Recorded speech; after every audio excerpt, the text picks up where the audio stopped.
kaya buksan nyo na po ang inyong mga Bible. Ayan. Buksan natin ating mga Bible. Tayo po tayong lahat na parang mga sundalo ng Panginoon. At hindi parang mga inapi, mga kapatid. Ano ho? So, pagka ako nagsasalita ng ganito, ang ibig sabihin, no, napapansin ko parang hindi pa kayo ready. Ang gagawin natin, mag-aaral pa lang ng salita ng Diyos, hindi kayo ready. Sa pagbabalik pa kaya ng Panginoon kayo maging ready niyan? Kung balikan kaya kayo ng Panginoon na parang, parang wala pa tayo sa mga sarili po natin. Ho? So, be aware and be sensitive, especially kapag tayo po nasa gawain ng Panginoon. 1 Corinthians chapter 4, please. 1 Corinthians chapter 4. Ayan, medyo sa tingin ko po, tumatalab na po mga kapatid, tumatalab na. 1 Corinthians chapter 4, and I would like to request all of you to please read our text, verses 1 and 2. 1 Corinthians chapter 4, verses 1 and 2. Kung nakita na po, please shout, Amen! Okay, praise the Lord. 1 Corinthians chapter 4, verses 1 and 2, all together, loud and clear, ready, begin.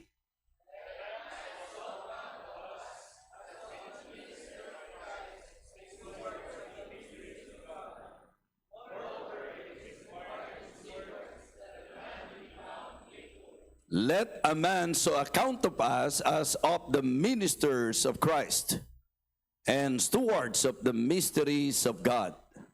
Moreover, it is required in stewards that a man be found faithful. Let us go to the Lord in prayer. Dakilang Diyos, aming Panginoon, kami po ay nagpapasalamat sa napakagandang umaga na ipinagkaloob mo sa amin, upang kami po ay magkaroon ng ganitong klase ng pagtitipon.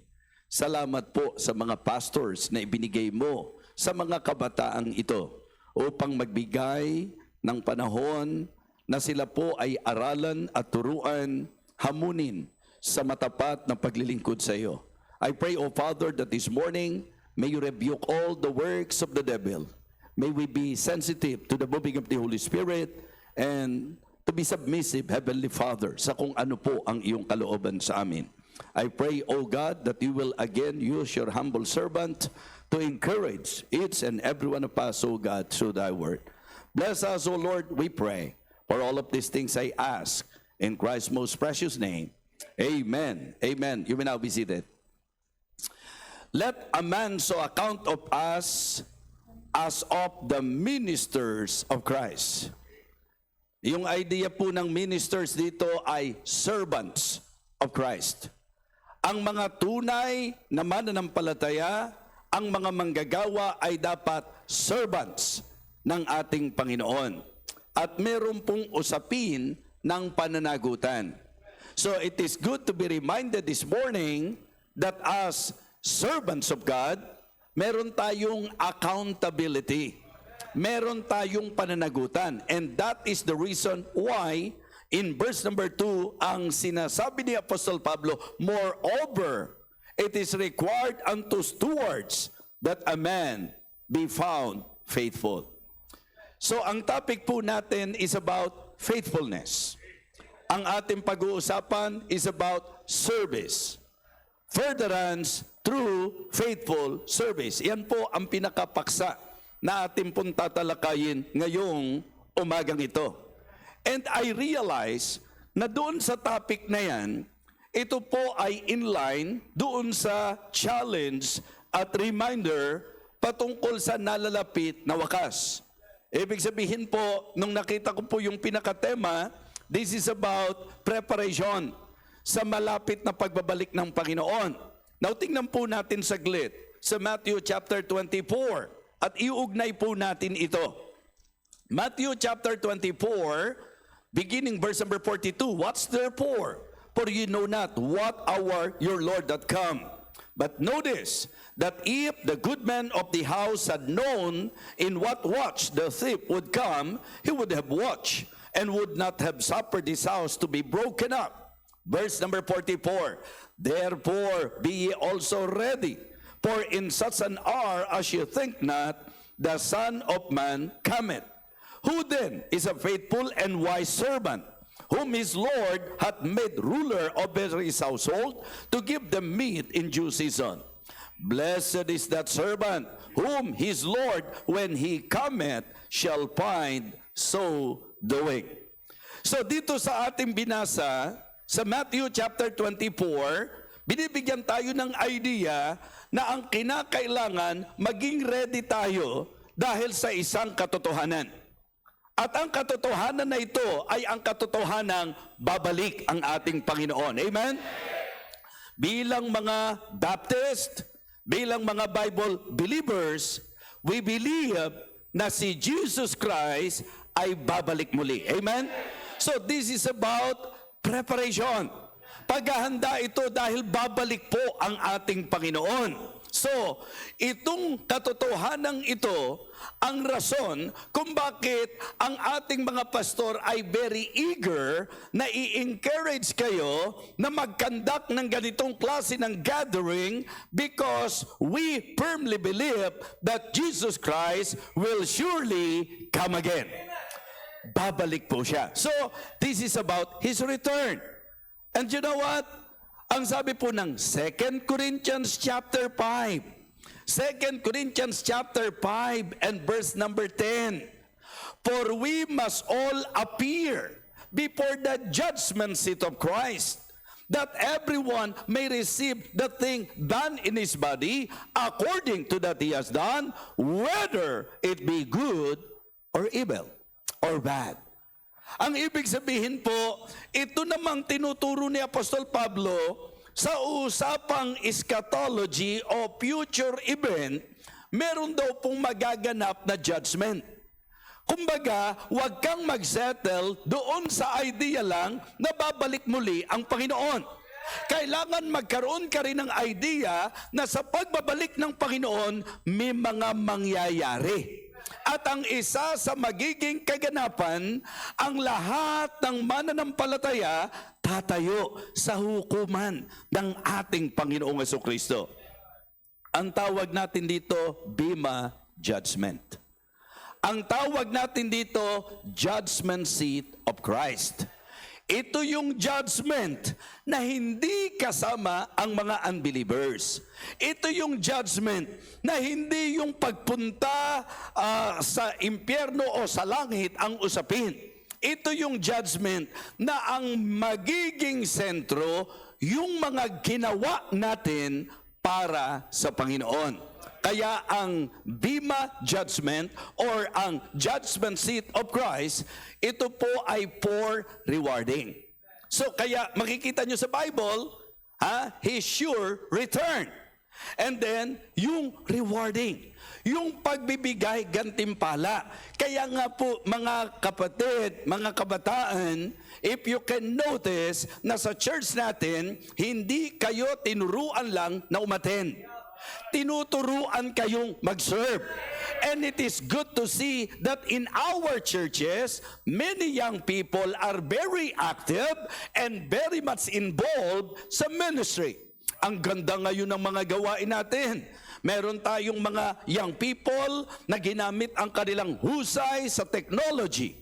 Yung mga naka-assign sa multimedia, sa ating audio, sa ating pong mga masasabi nating programs, sa mga setup, mga kung ano-anong mga masasabi nating pang-attract para sa ikagaganda ng ministeryo. Mga young people na ginamit ang talent ng pag-awit sa pagbiministeryo sa Panginoon. Mga mananampalataya na kung saan tumutulong sa mga programang pangkabataan upang humayo, upang encourage, upang mag-disciple, lahat ng yan, kaya natin itinuturo kasi hindi lang tayo naniniwala sa pagbabalik ng Panginoon, naniniwala rin tayo na mayroon pong gantimpala ang magaganap pagbabalik ng Panginoon. Amen? All of us will stand before the judgment seat of Christ if you are saved. Kung ikaw ay ligtas, tatayo tayo sa harapan ng hukuman ng ating Panginoon. Sa anong purpose? Upang gantimpalaan. Kaya nga, yun po yung kabuluhan at yun po yung essence ng mga words of encouragement natin, mga verses na ibinibigay natin sa mga naglilingkod, sa mga nagpapagal, sa mga gumagawa, sa mga active, sa mga faithful, sa gawain ng Panginoon. Hebrews chapter 6 and verse number 10. For God is not unrighteous to forget your work and labor of love, which ye have shewed toward his name, in that ye have ministered to the saints and do minister. So again, the idea of the word minister sa Biblia is service. Na yung bawat ipinaglingkod raw natin. Sabi ko nga, tingnan nyo ang laki ng kaibahan. Sa secular, kahit ikaw ang maging pinakamatalino sa eskwela, okay? Pang-recognition day lang yan. Naintindihan nyo po ibig sabihin? Sa company o sa work, kapag ka ikaw ay nagpakasipag, okay? Ang recognition na makukuha mo hanggang dito lang yan. Naintindihan nyo po? Sa sports, kung ikaw yung napakahusay sa basketball, na talagang dahil sa tinatawag nating hilig mo sa basketball, nasasaktan ka, nakakasakit ka, nai-injured ka, pero tuloy-tuloy ka pa rin at napakahusay mo talaga. Ang reward na makukuha mo dyan, mga lilipas at kukupas. Pero sa usapang church, sa usapang Kristiyano, lahat ng gagawin mo, hindi man ma-recognize dito sa lupa, one day, when you face the righteous judge, you will surely be rewarded. Diba? Yun ang kagandahan. Kaya kahit hindi ka maging mahusay sa sports, kahit hindi ka maging pinakamatalino sa school, kahit na hindi ikaw ang pinaka-outstanding sa work o sa inyong kumpanya, basta ang sasabihin ko sa iyo, magpakatapat ka sa Panginoon at sigurado ito, garantisado ito, that when you face Him, when we face our righteous judge sa judgment seat of Christ, according to His word, we will be rewarded. Why? Because our God is not unrighteous to forget your work and labor of love. Amen? Yun ang kagandahan sa Panginoon natin. Kaya nga yung paborito ng marami, yung 1 Corinthians chapter 15 and verse number 58, magandang gawin mong encouragement sa sarili mo yan. Kahit na hindi ka palakpakan, kahit na hindi napapansin ng tao, just be faithful in doing things for God, in serving the Lord. And I'm telling you, one day, iyan ay gagantimpalaan ng Panginoon because ang pinangahawakan natin sa buhay natin bilang Kristiyano, lahat ng pagod natin, lahat ng sakit natin, lahat ng hirap natin, lahat ng investment natin, lahat ng ating mga ginawa para sa Panginoon, hindi mawawalan ng kabuluhan. Amen? 1 Corinthians chapter 15 and verse number 58. Wherefore, my beloved brethren, be ye steadfast, unmovable, always abounding in the work of the Lord, for as much as you know that your labor is not in vain in the Lord. Mga kapatid, we believe na babalik ang Panginoon. We believe in His return. We believe that we will be rewarded. Pero dapat mapansin niyo po ang teksto natin. Moreover, it is required unto stewards that a man be found faithful. Mga kapatid, ang faithfulness ay napakahalaga sa usapan ng service. Pagka sinabi nating faithful service, ito yung service na hindi sa mata lang ng mga taong nakakakita. Pag sinabi nating faithful service, may nakakakita o wala, may nagpapalakpakan o wala, may pumupuri o wala. Magpapatuloy na magsaserve. Yun po ang idea ng faithful service.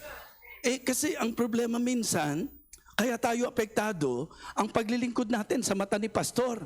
Ang service natin sa mata ng tao. Tapos, ang mabigat pa, ang motibo minsan para magpasikat, para siya ang maging magaling, para siya ang palakpakan, para i-announce ang kanyang pangalan, para siya ang hangaan ng marami. Itama natin ang lahat ng motibong yan. So pag sinabi nating faithful service, hindi tayo after sa kung ano ang magiging pananaw na gagawin at ibibigay ng tao. Ang importante sa atin, yung pinangahawakan natin, the reason why we are faithfully serving the Lord, because we believe, una sa lahat, na nakikita niya lahat ng ginagawa natin.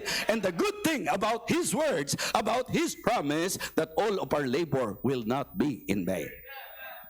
Kaya mag-usap tayo tungkol sa service. Tungkol sa faithful service.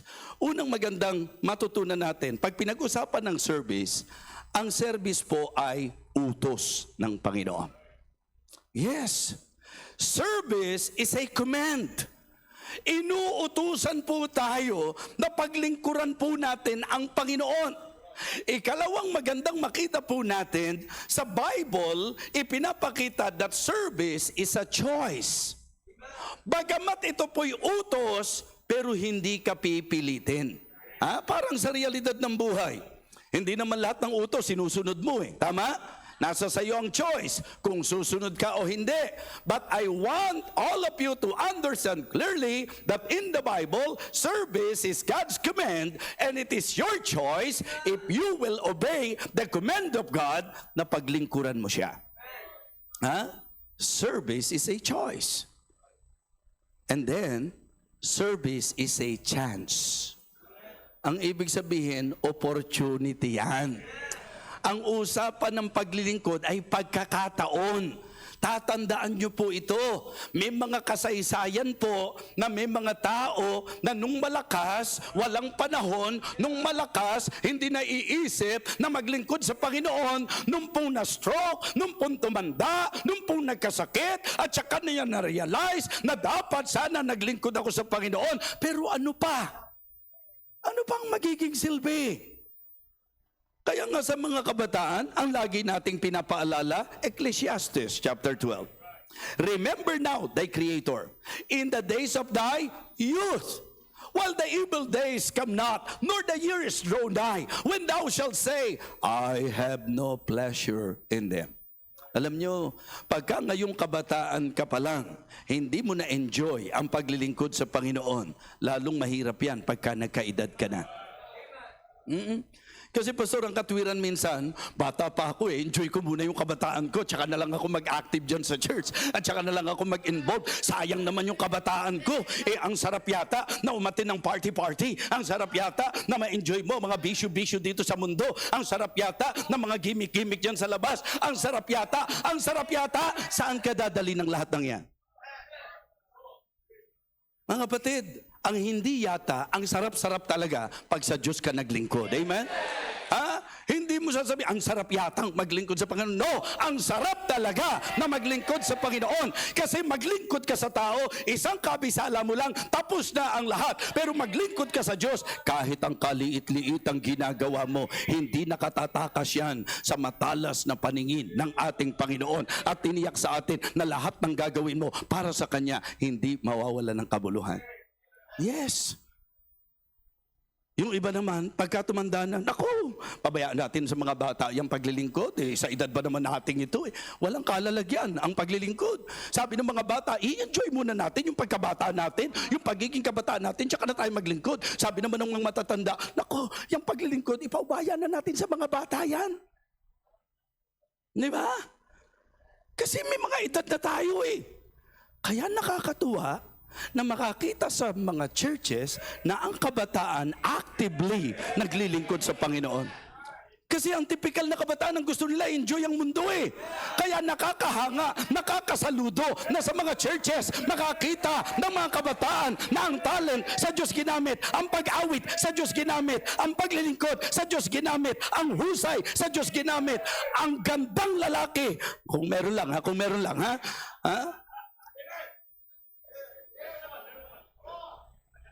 Kung merong pinakamasarap na paggamitan ng ating lakas, kakayahan at lahat-lahat ay ang matuwid na Diyos na nagbibigay katiyakang hindi masasayang ang lahat ng gagawin mo sa Kanya. Di ba? Kaya now is the right time, now is the best time for you young people to actively and faithfully serve our God. Nasa inyo ang sipol ng kalakasan, nasa inyo pa ang maraming mga magagawa dahil nandyan kayo sa kasibulan ng lakas na ibinibigay ng Panginoon sa inyo. Kaya nga sabi ko, ang gandang makakita sa mga churches na ang mga young people hindi nakokornihan na naglilingkod sa Panginoon. Nakakahiya yung Kristiyano na ang tingin niya sa ginagawa ng mga kapwa niya kabataan, napaka-corny naman ang ginagawa niyo. Minsan may isip mo, Kristiyano kaya yun? Yung ganun ang takbo ng isip, Kristiyano kaya yun? Kasi ang alam ko, pagka Kristiyano, hindi titignan corny ang mga ginagawa para sa Diyos eh. Ang alam ko, pagka Kristiyano, nag-i-enjoy eh. Di ba? Kaya hindi man tayo maintindihan ng mundo, ano kaya yung masaya sa church nila? Ano kaya yung mga program na yun? Ano kaya yung mga ganung activities nila?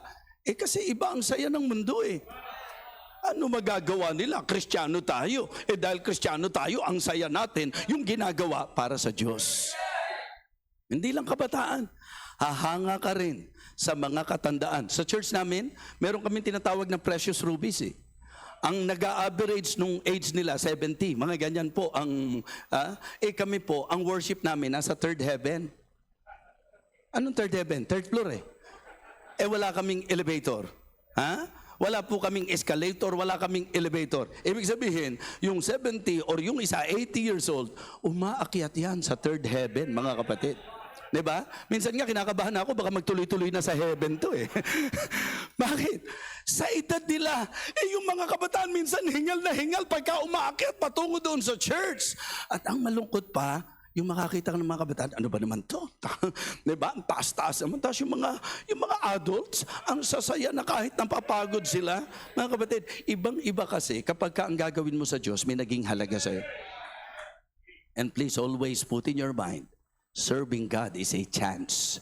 Hindi sa lahat ng pagkakataon, may pagkakataon. Kaya habang may pagkakataon, maglingkod ka sa Panginoon. Habang may lakas ka pa, ibigay mo lakas mo sa Panginoon. Habang may buhay ka pa, gamitin mo ang buhay mo sa Panginoon. Habang kaya mo pa, gawin mo para sa Panginoon. Sapagkat hindi sa lahat ng panahon, mayroon kang pagkakataon. Serving God is a command. Serving God is a choice. Naalala ko nga po si Joshua, diba? Yung mga nasa paligid niya, parang tentative. Yung parang hindi na all out. Nagdadalawang isip na, mag-serve ba tayo o hindi? Alam nyo, ang ginawa ni Joshua, kinausap niya yung mga tao. Joshua chapter 24 ang record. At ito, makikita nyo po yan sa mga family seminar, sa mga family conferences, tinatalakay po yan, sapagkat ang isa sa sikat na sikat, pagka pinag-usapan ng pamilya, sa Biblia po si Joshua. Diba? Gamit na gamit po yan. Nung sinabi po ni Joshua, if it seems evil unto you to serve the Lord, choose you this day whom you will serve.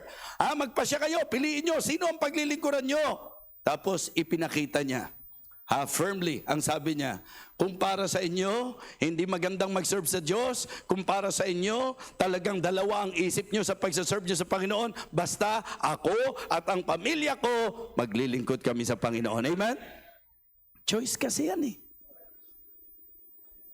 Hindi po pwedeng kaya ka lang nandito kasi nandito magulang mo. Sana kaya ka nandito kasi yun ang choice mo. Sana hindi ka kaya nasa church at hindi ka kaya active kasi pinwersa ka ng magulang mo. Dahil pastor ang magulang mo, dahil deacon ang magulang mo, dahil preacher ang magulang mo, at dahil magulang ang magulang mo. Hindi dapat ganoon. Sana kaya ka naglilingkod sa Diyos kasi alam mong utos ng Diyos na maglingkod sa Kanya.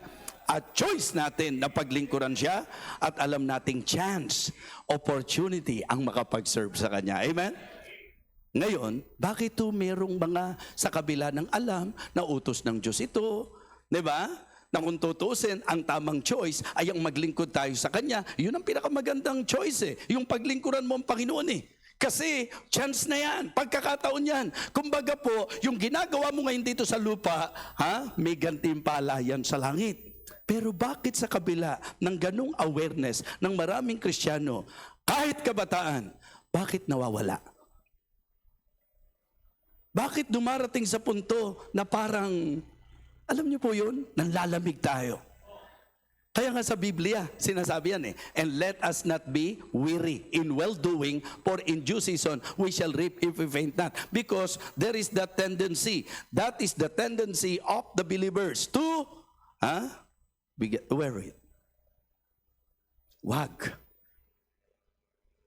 Bakit po nangyayari? Na yung young people na gamit noon, mukhang wala na ngayon. Bakit yung young people na very active, very aggressive, very eager, very enthusiastic, sa isang igla parang ayaw na maglingkod. And sad to say, nawala pa sa church. Ba't nangyayari yun? You know why? Yes, serving God is a command. Serving God is a choice. Serving God is a chance. But listen, don't you ever forget, always put this in your mind, that serving God is a challenge. Because not all people makakasundo mo dyan. Hindi lahat ng kabataan gustong maglingkod sa Panginoon.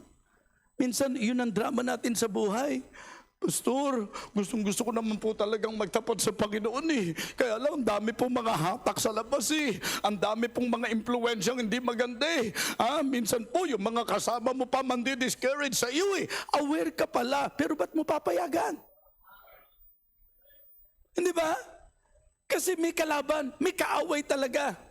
And I would like all of you to know, young people, that the devil is not happy to see you faithfully serving the Lord. Hindi masaya ang dyablo na matapat kang naglilingkod. Ayaw niya ng mga aktibong Kristiyano sa gawain. Kaya gagamit siya minsan kung sino pa close sa iyo, yung pa makakadeferensya mo. At may mga pagkakataon na talagang hahanapin ko anong weakness mo. I am telling you this morning, ang paglilingkod sa Panginoon, hindi po madali yan sapagkat may mga challenges. Samantalang ginagawa mo yan. Opo. Kaya dapat maintindihan natin that serving God is a commitment. Hindi ito depende sa mood. Diba? Hindi ito depende sa pakiramdam mo. Dapat klaro sa iyo na ang paglilingkod sa Diyos, dapat commitment yan. Hindi pag gusto mo lang, hindi pag maganda lang ang simoy ng hangin. Minsan makakakita ka ng mga kabataan, grabe nag-aapoy talagang aktibong-aktibo Bakit? Kasi nasimuyan ng hanging amihan. Kaya lang, in the reality of life, hindi laging hanging amihan. Meron pong mga hanging habagat. Bakit ulo pasado? Nag-iba ng dating nito. Yung pala, nahipan na simuyan ng hanging habagat. Kung depende ka sa hangin, paano kung may katabi kang magpasingaw ngayon? Di tapos ka na. Diba? Anong tawag dyan sa English? Careless whisper. Diba? Mga ganun. Paano kung doon ka nakadepende? Hindi ka dapat situational Christian. Hindi ka dapat seasonal Christian.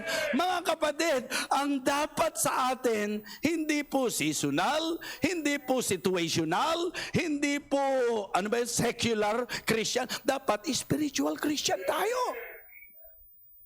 Dapat dahil sa spirituality, kaya tayo naglilingkod.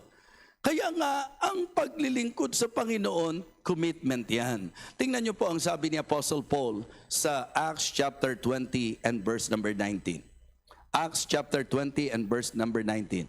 The Apostle Paul said, serving the Lord with all humility of mind, and with many tears and temptations which befell me by the lying in wait of the Jews.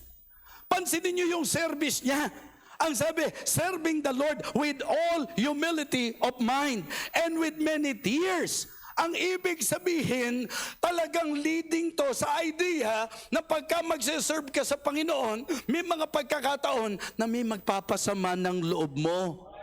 Pupwedeng kapag ka nag-serve ka sa Panginoon, minsan masasaktan ka. Yung mga taong ine-expect mo na susuportahan ka, yung mga taong ine-expect mo na nakabackup sa iyo, yung mga taong ine-expect mo na kasama mo, isang araw iiwanan ka. And I would like all of you to know that the Apostle Paul experienced so many things sa kanyang pagsaserve sa Panginoon. Pero palibasa, committed si Apostol Pablo. For him, serving God is a commitment. You cannot stop him. Hindi nyo siya mapapatigil. Tanong po ito. Reality, real talk.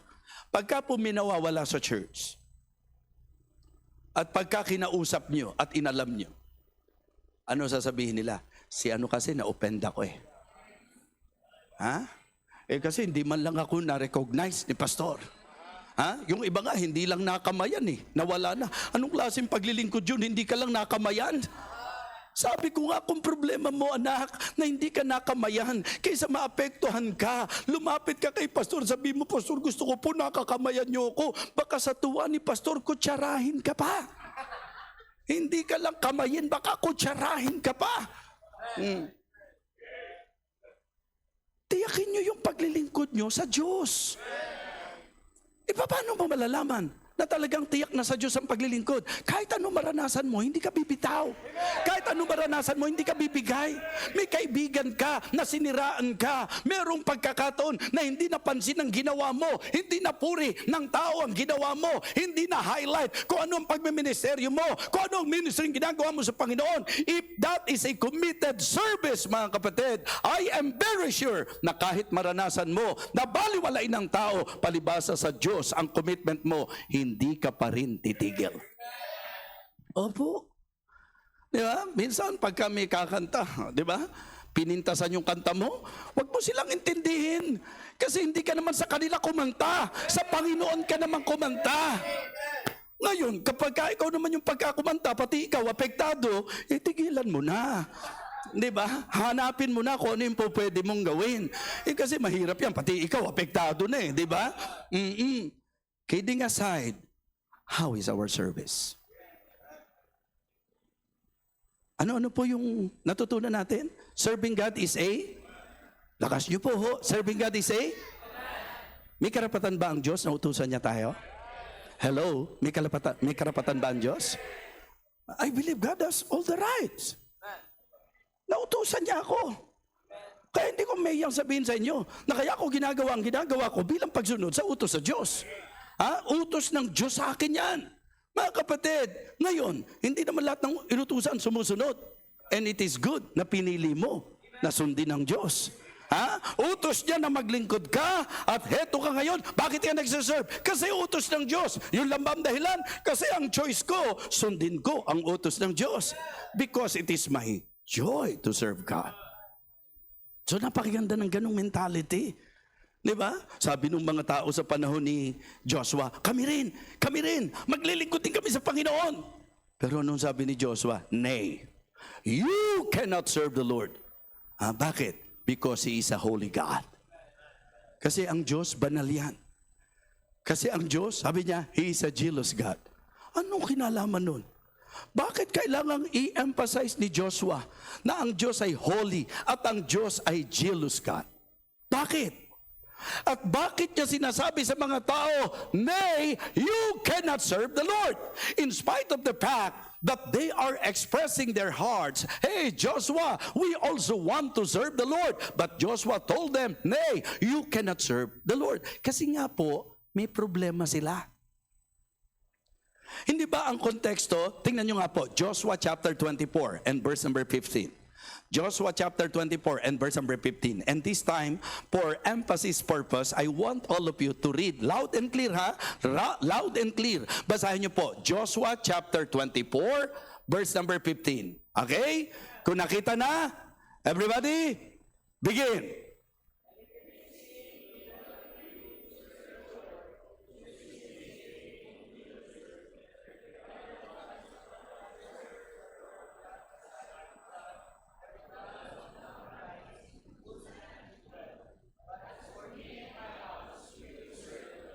Ang sabi po dyan, and if it seem evil unto you to serve the Lord, choose you this day whom you will serve, whether the gods which your fathers served that were on the other side of the flood, or the gods of the Amorites in whose land you dwell. But as for me and my house, we will serve the Lord. Question? Ano sa palagay nyo ang dahilan ni Joshua para magsalita ng ganyan? Brainstorming. Pag-isipan natin mabuti. Palagay niyo po, Pastor L.A., kung ang nakikita niya, lahat naman talagang faithfully at talagang with a single mind and with all their heart, nagsiserve. Meron bang sense na sinabi pa ni Joshua yon? Are you following me? Nasusundan niyo? Why do you think Joshua said that? Imaginations. Maybe because Joshua noticed that many of the people nung time na yon, they are tentative. Parang hindi fix yung heart. Parang nagdadalawang isip. Kaya ang sabi niya, kung sa tingin nyo masama na maglingkod sa Diyos, sige, piliin nyo kung sino ang paglilingkuran nyo. Yung bang mga ninuno natin, yung mga pinaglingkuran ng ating mga ninuno, sabi niya, basta ako at ang pamilya ko, maglilingkod kami sa Panginoon.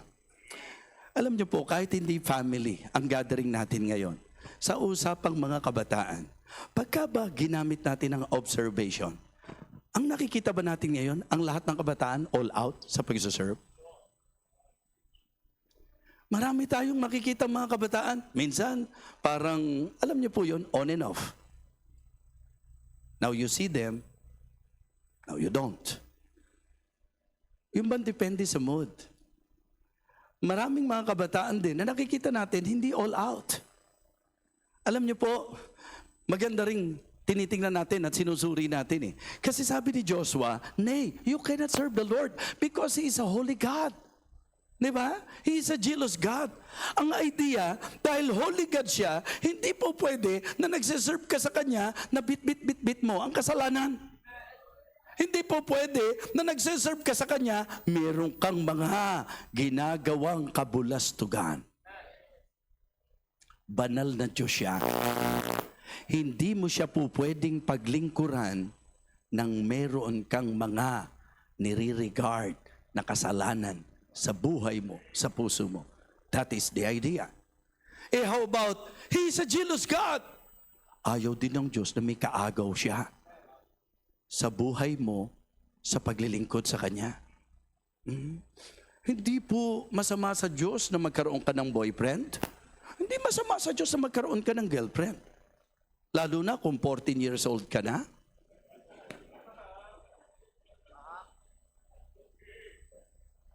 Sa Christian life. Hindi masama sa Panginoon na sa tamang panahon magka-boyfriend ka, magka-girlfriend ka. Hindi masama sa Diyos na maging masipag ka sa trabaho. Hindi masama sa Diyos na ikaw ay talagang maging magaling at masasabi nating tutok na estudyante. Pero magiging masama sa Diyos kung uunahin mo ang lahat ng yan kaysa sa Kanya. Kasi Diyos ang dapat una sa buhay natin eh. Kaya nga nakakasaludo yung mga mananampalataya, lalo na yung mga kabataan, na kahit pogi pa siya, kung ilalayo niya ako sa Diyos, Kanya na ang gandang lalaki niya. Magtitiis yan kahit walang pogi sa church. Minsan kasi doon tayo nadadali ng dyablo eh. Diba? Maglalagay ang dyablo ng magiging kaagaw ng Diyos sa buhay mo. Sabihin nyo, walang pogi sa church. Tingnan nyo po ang nakuha ni Ma'am Jonel. Nakita nyo po? Hindi ko na idadamay ang asawa ko dahil wala siyang kinalaman dito. Ang gusto ko pong i-point out sa inyo, kilala nyo ba si Pastor June Milan? Ay, pambihira. Yun po kung hindi po nagpastor yun, artistahin po ang dating nun eh. Hindi totoong walang pogi. Minsan, mali lang ang pagtingin mo sa pogi. Tingnan mo yung katabi mo. Isipin mo yung mga, ang ginagawa ng dyablo, naglalagay siya sa buhay mo. Lalo na kung nagsiserve ka sa Diyos, maglalagay yan ng mga aagaw ng attention mo sa paglilingkod mo sa Diyos. Minsan, ma-operan ka ng trabaho. Ang nakita mo kaagad, yung ganda ng offer. Ang hindi mo naisip, ilalayo ka pala niyan sa Diyos. Diba? Meron ba tayong example niyan? Meron. Si Lot, pinagpapala ng Panginoon eh. Nakita niya ang ganda ng Sodom at Gomora. Ba't nakalimutan niya na yung Sodom at Gomora maglalayo sa kanya sa Diyos? Dahil ang makakalapit niya doon, mga evil, mga masasamang tao, mga Kristiyano, please be aware. Ang Diyos daw po, sabi ni Joshua, Holy God. Ang Diyos daw po, sabi ni Joshua, jealous God. So because He is a holy God, He is a jealous God, it means to say na hindi pwede na sa service mo may yakap-yakap kang kasamaan. Hindi rin po pwede na sa paglilingkod mo may kaagaw ang Diyos. Hindi dapat may kaagaw ang Diyos sa buhay. Ganun lang. Paalala kasi, ha? Maging handa tayo. Any moment, babalik ang Panginoon. At pagbabalik ng Panginoon, isa sa programa niya, magbibigay siya ng gantimpala. Ang tanong ko, pagharap mo sa Panginoon para sa judgment seat, gagantimpalaan ka ba niya? Kaya nga sabi ko, lamang na lamang si Pastor Dan eh. Kasi pagharap natin sa Panginoon, sasabihin niya, well done, good and faithful servant. Enter thou into the joy of thy Lord. Diba? Kaya kung ikaw, pawindang-windang ang buhay mo sa paglilingkod, sa totoo lang, alalahanin niyo po yung pangalan ni Pastor Kenneth. Ye cannot be his disciple. Hindi ka magiging disipulo ng Panginoon kapag ka naiinggit yung iba, gusto meron din sa kanila, ha? Sige, pag-iisipan ko. Mga kapatid, mga minamahal, tatapusin natin ang mensaheng ito sa idea ng ating teksto.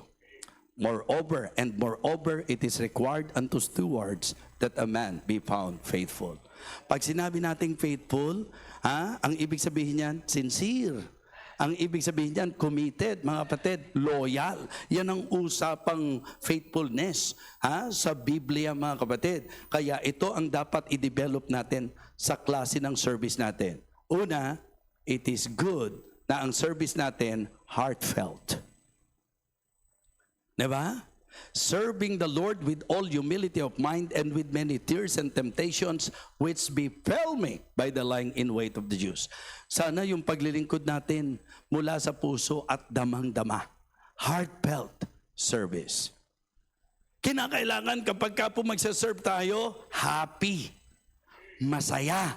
Eto pakinggan nyo mabuti. Young people, are you listening? Kapag ka hindi mo in-enjoy ang ginagawa mo para sa Panginoon, hindi ako magtataka na isang araw, wala ka na. Kasi mahirap mag-stay sa isang bagay na hindi ka happy. Kaya ang i-develop natin, be happy. Amen? Be happy in serving the Lord. Because if you will not enjoy your life with God, kung hindi ka magiging masaya sa ginagawa mo para sa Panginoon, sa isang iglap, hindi nakakagulat yan, mawawala ka. Ang mahirap mawala sa paglilingkod, yung nag-e-enjoy. Ang saya-saya ko sa ginagawa ko. Diba? Simple illustration. Kahit na, halimbawa, nag-enjoy ka sa games. Nuutusan ka na nga ng nanay mo ayaw mong iwanan Kasi nag-enjoy ka Diba? Pero wag nyo doon i-apply yun. I-apply nyo yan sa paglilingkod. Bakit ang dami mo ng trials Ba't ang dami ng mga, ang dami mo mga trials? Pero hindi mo maiwanan yung ginagawa mo sa church nyo. Ba't hindi mo maiwanan yung ministry mo sa church nyo? Simple lang ang sagot mo. Kasi, sa puso ko to, masaya ko na ginagawa ko yan para sa Panginoon. Okay? And then, tatandaan nyo po, dapat honest. Walang halong pagpapaimbabaw. Hindi dahil nagpapa-impress ka lang, hindi dahil gusto mo lang, napurihin ka ng tao. Pagka sinabi nating service, dapat honest and humble. Okay? Ano yung una? Heartfelt. It must be a heartfelt service. It must be a happy service. Honest and humble. Ang ibig sabihin, the more na ginagamit ka ng Panginoon, mag-ingat kayo rito, kasi may mga kabataan tayo na nung medyo nabigyan na ng posisyon, na sentro na sa posisyon, hindi na sa paglilingkod. Diba? Ako ang leader dito, ako ang tinlagay dito, ito ang posisyon ko sa church. Mga kapatid, delikado yan. Serving the Lord with all humility of mind. Ang magandang Kristiyano, ang magandang mga naglilingkod sa Diyos, yung habang ginagamit ng Panginoon, lalong kinikilala ang biyaya ng Diyos sa kanyang buhay. Hindi yung, ba't ba ako nilagay ni pastor dito? Kasi sa atin dito, sino ba magaling? Di ba? Siyempre, alam ni pastor ako pinakamatalino sa atin. Pagka ganyan ang attitude mo, hindi tatagal yan. Diba? Because God resisted the proud. Ang binibigyan niya ng biyaya, yung mga nagpapakababa. Kaya I hope and I pray na sa idea na babalik ang Panginoon, He will surely return. And then, we will be rewarded. So make sure that we will consider what is required. Diba? Moreover, it is required unto stewards that a man be found faithful. Young people, let us be faithful in serving our God. Ano yung sabi ng kanta? Di ba yun yung message ng kanta niya? And may all who come behind us find us faithful. Mga kapatid, babalik ang Panginoon. At sino raw po yung faithful? Na pagka bumalik ang Panginoon, masusumpungan siya na gayon ang kanyang ginagawa. Matthew chapter 24, pansinin po natin ang sabi po ng verse number 46, Blessed is that servant whom his Lord, when he cometh, shall find so doing. Yun po ang faithful. Pabalik ang Panginoon, gagantimpalaan tayo kung binigyang pansin po natin ang requirement na ako at ikaw ay masumpungan niya na nagtatapat. Let us pray. Lord, thank you po. Thank you po sa paalalang ito ng iyong mensahe. Salamat po sa pagtuturo. Nawa lalo na ang bawat kabataan. May they realize that they are so blessed na sa ganitong panahon, meron na pong enlightenment and encouragement from your word. Na ang pinakamasaya at ang pinakamasarap sa buhay ng totoong mananampalataya ay ang magamit po kami sa paglilingkod sa iyo. Lord, naway masumpungan kaming nagtatapat sa iyong pagbabalik. Nawa dakilan Diyos, ang mensaheng ito ay matatak sa aming isip at matanim sa aming mga puso. That it is really great and wonderful to serve you, O God. Lord, I pray na ang mga nakinig ngayon ng iyong mensahe ay magpapasimulang maghanap ng kanilang magiging ministeryo para sa iyo. At ang mga presently may ministeryo para sa iyo, na-realize po namin na dapat kami ay patuloy na magtapat. Thank you so much, Heavenly Father, and may you continue to work in the hearts of these young people, O God. Thank you so much. We praise you and honor you, Lord. In Christ's most precious name, amen.